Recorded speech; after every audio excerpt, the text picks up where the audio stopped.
histoires à dodo. Dodo. Rire de beau.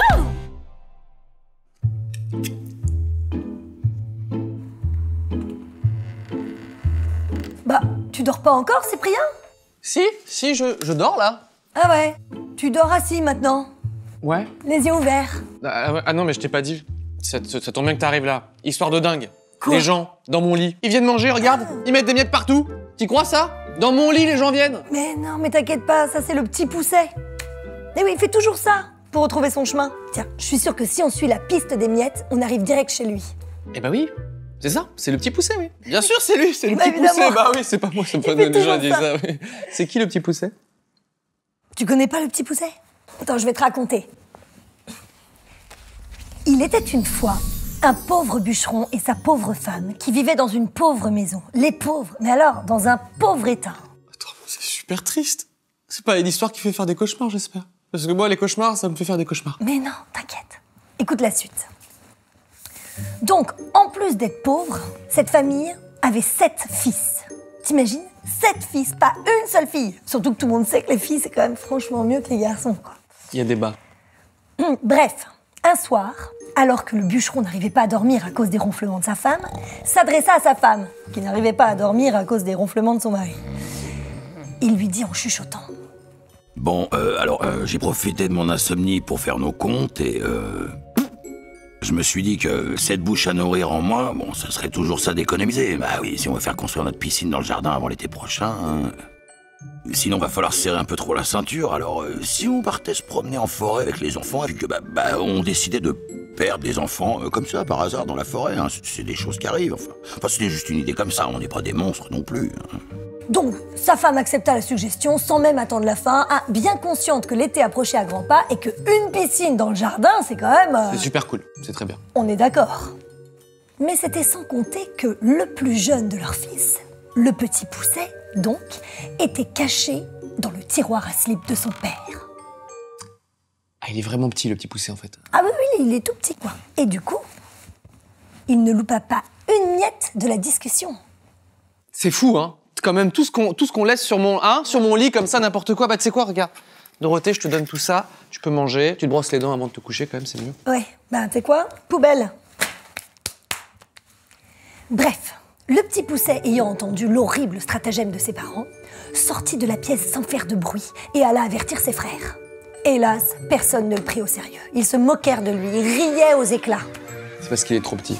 Au petit matin, le bûcheron et son épouse vinrent réveiller les bambins, affichant un sourire, mais alors, tout ce qu'il y a de plus hypocrite.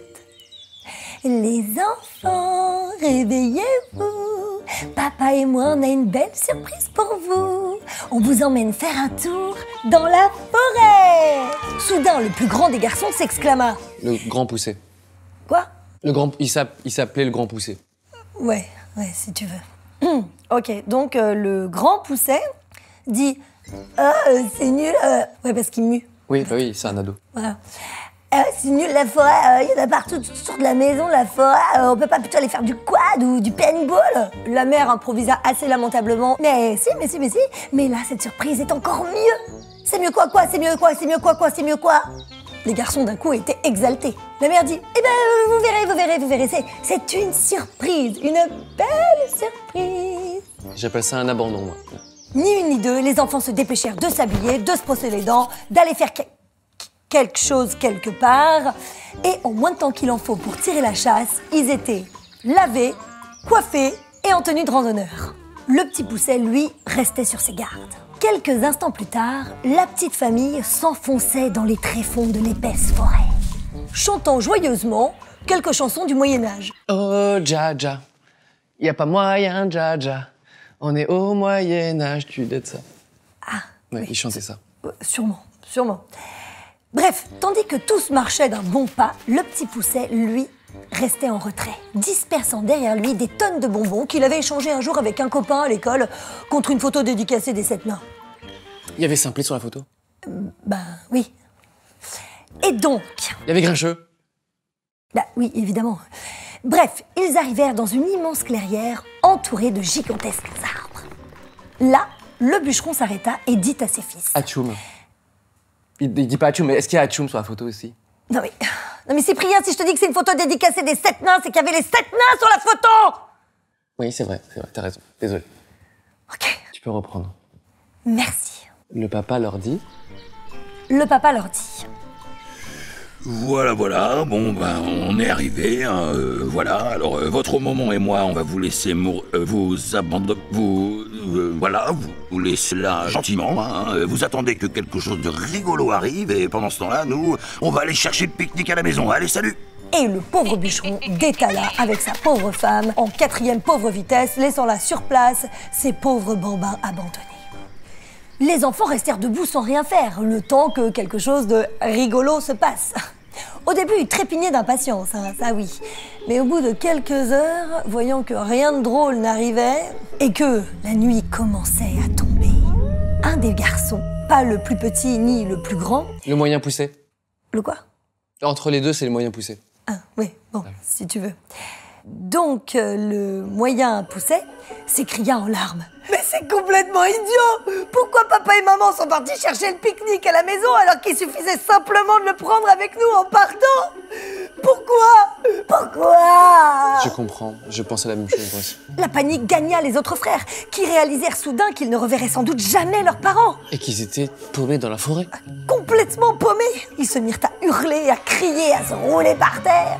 Sauf le petit Pousset, qui lui restait très calme. Il rassura ses frères. « Yo les frérots, vous inquiétez pas, grâce aux bonbons que j'ai laissés tomber derrière moi en partant, on va retrouver notre chemin pour la maison hyper facilement. » Les garçons se ruèrent par terre afin de chercher les bonbons pour retrouver leur chemin. Sous les feuilles, sous les bouts de bois.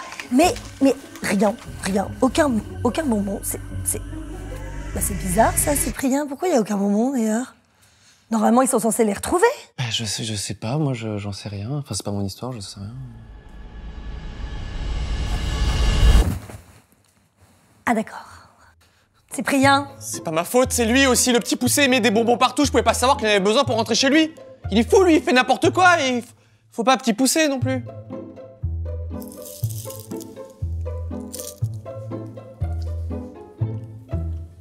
Bon. Bonne nuit, dodo. Bonne nuit.